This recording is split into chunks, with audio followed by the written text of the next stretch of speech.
Hi, welcome back to Movies in a Nutshell. Today we'll be learning about a fantasy horror comedy film from 2012 called Dark Shadows. Let's dive into it. In 1760, the Collins family took a ship across the ocean to Maine to expand their empire. They start a wildly successful fishing business that soon grows into its own town, Collinsport. As their fortunes increase, so does the town around them. They set down roots in the town, building up their own estate called Collinwood. Despite their wealth and prestige, the owner makes sure that Barnabus Collins, his son, is reminded that family comes first. 15 years later, Barnabas starts an affair with one of their servants named Angelique. Angelique pleads for Barnabas' love, but he rejects her. Unbeknownst to Barnabas, Angelique is actually a witch who, upon Barnabas' refusal to love her, casts a spell to kill his parents. Convinced that his parents' deaths are anything but ordinary, Barnabas begins to study the dark arts. All is not lost, however, as eventually Barnabas does fall in love with Josette Dupree's.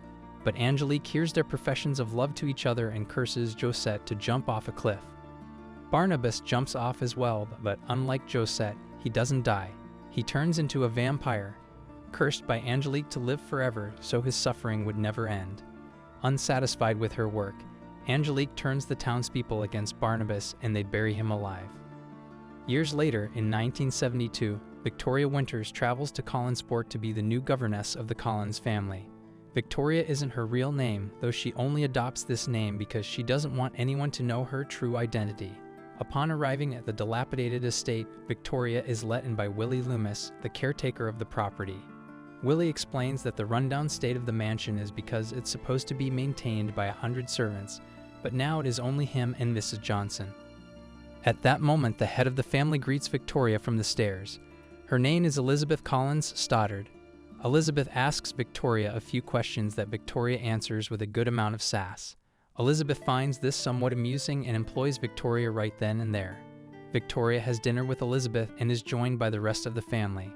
Roger Collins, Elizabeth's brother who is a freeloader.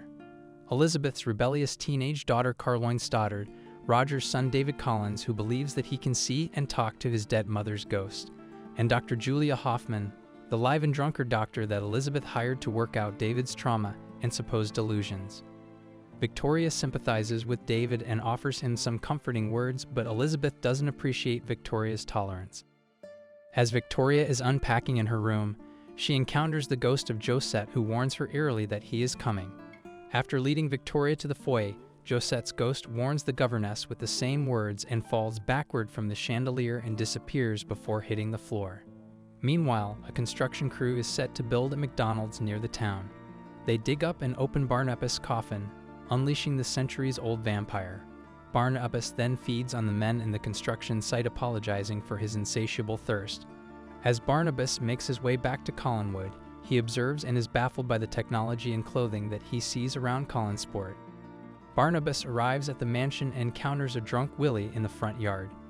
He bewitches Willie to become his servant, to tell him the information he needs and to clean him up. Barnabas enters the house and introduces himself to the children as he reminisces about the foyer, but Elizabeth cuts him short. Elizabeth is skeptical of Barnabas' identity and suspects his intentions. Barnabas eases her suspicions by promising that he will not harm anyone living in the house and by showing her a hidden room full of priceless possessions that the Collins family owned. Barnabas expresses his intention to stay and bring back the family's glory with these treasures. Elizabeth agrees under the condition that his vampiric nature is kept only between her and Barnabas. The next day, Elizabeth introduces Barnabas as a distant relative from England.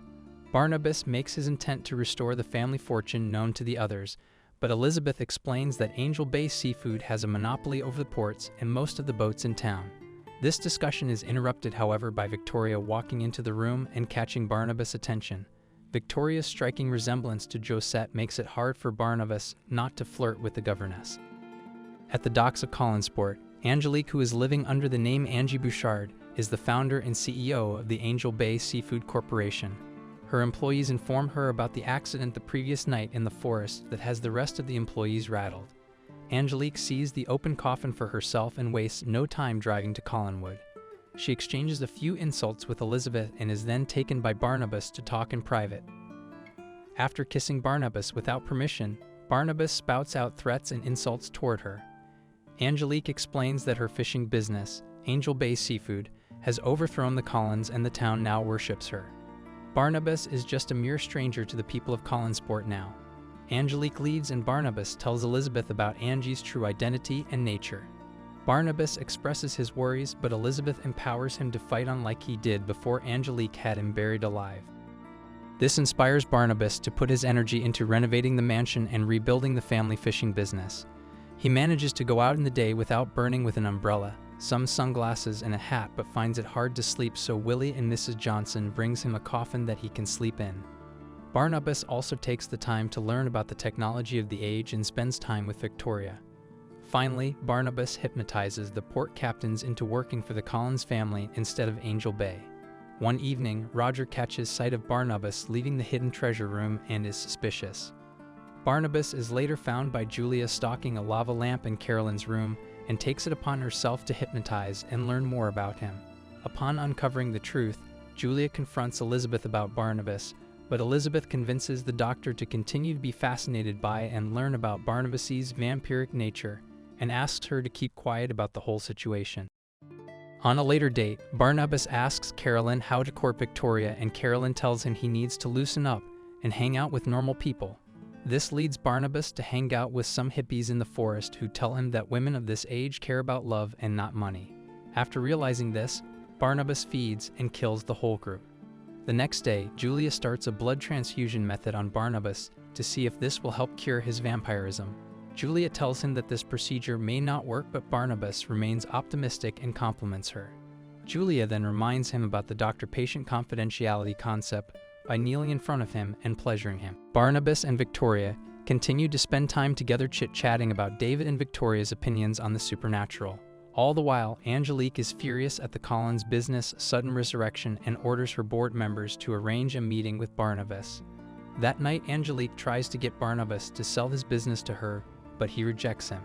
Angelique attempts to seduce Barnabas, telling him that all she really wants is Barnabas' love, but when that doesn't work, Angelique threatens to kill his whole family and Victoria if he doesn't make love to her. Barnabas obliges, and they wreck Angelique's office in the process. Afterward, Barnabas apologizes to Angelique and tells her that they will never be together. Angelique then swears to destroy him. Barnabas carries on with the blood transfusion procedure with Julia while Victoria is plagued by nightmares of memories from her childhood. As a young girl, Victoria was sent by her parents to an asylum for seeing and talking to Josette's ghost. Waking up from the dream, Victoria finds Josette's ghost in her doorway asking for her help and disappearing in the foyer like before. The next day, Barnabas proposes to throw a ball in the newly renovated mansion to show off their power and remind the town of their stature. Carolyn explains that parties in this age are called happenings and give Barnabas tips on how to throw a successful one. Come the night of the party, Carolyn is amazed that the party is a hit and that Barnabas managed to get Alice Cooper to play Lev as well. Distancing himself from the party, Barnabas finds David guarding the door to the coat room. After explaining that Roger asked him to keep people out, David is hypnotized by Barnabas into joining the party. Barnabas peers from the outside window at Roger hooking up with a coat check employee and stealing money stashed in the coats. Later, Barnabas finds Victoria alone on the balcony. Victoria tells Barnabas that she is aware of his feelings for her and does not understand why she's always felt drawn to Collinsport and to him. Victoria tells Barnabas that for many years she was experimented on in the asylum and abandoned by her parents with only Josette's ghost to keep her company. Despite this, Victoria escaped and made her way to Collinwood after Josette pointed out the governess ad in the newspaper. Victoria expresses that she reciprocates Barnabas' feelings and they share a kiss. This is seen by Angelique and is infuriated.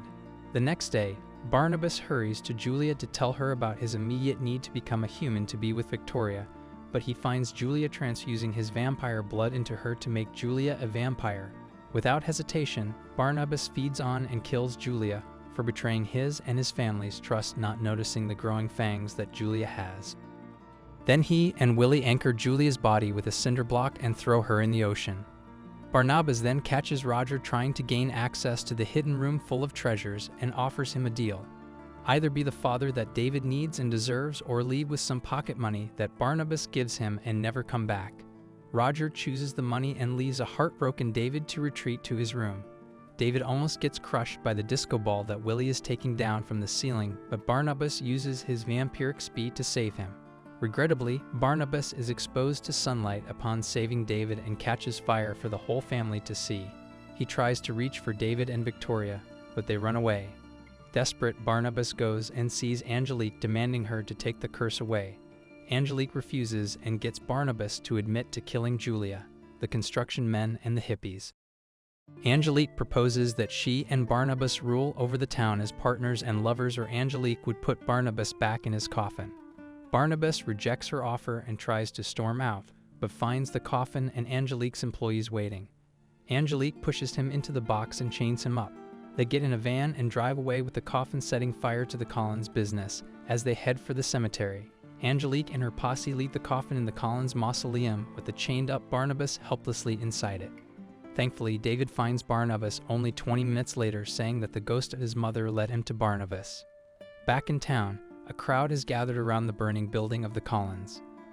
After revealing a recording of Barnabas' murder confessions, Angelique rallies the people against the Collins family and arrives at Collinwood with the police in tow. Barnabas, who has just gotten back to the house himself, says he will go with the police freely if they leave his family alone and if Angelique comes with him. The sheriff shoots Barnabas to no avail, and Barnabas bites Angelique to reveal her cracking skin to everyone. The sheriff sends the crowd away as the battle between Angelique and Barnabas begins. Despite Barnabas' vampiric powers, Elizabeth shooting Angelique several times and Carolyn revealing she is a werewolf and attacking Angelique, they cannot defeat the witch. Angelique enchants the house to attack the Collins and tells them about all the suffering she put them all under over the years. Angelique admits to killing Barnabas' parents and David's mom and reveals that she sent the werewolf who bit Carolyn as a baby. David suddenly appears and Angelique sets her sights on him. Thankfully, the ghost of David's mother hurls Angelique into the chandelier. The chandelier crashes to the ground, rendering Angelique motionless. As the Collins family flees, Barnabas stays to bid Angelique a last goodbye. Angelique takes her heart from her cracked chest and offers it to Barnabas, but the heart cracks and turns to dust in front of him, killing Angelique in the process. Barnabas, desperate to find Victoria, is sent to the cliff by David's mom. As the rest of the Collins family watches their house burn, Barnabas is able to stop Victoria. Victoria ignores his cries and jumps off because she cannot be with Barnabas because of his immortality. Barnabas jumps off after her. As they fall, Barnabas is forced to turn Victoria into a vampire so she doesn't die of the fall. When they come to moments later, Victoria has turned into an immortal vampire like Barnabas, and they can finally be together forever. Julia's body is then shown still at the ocean floor, but she opens her eyes, revealing that she's become a vampire as well. Thanks for watching. Don't forget to like and subscribe to Movies in a Nutshell for more videos like this.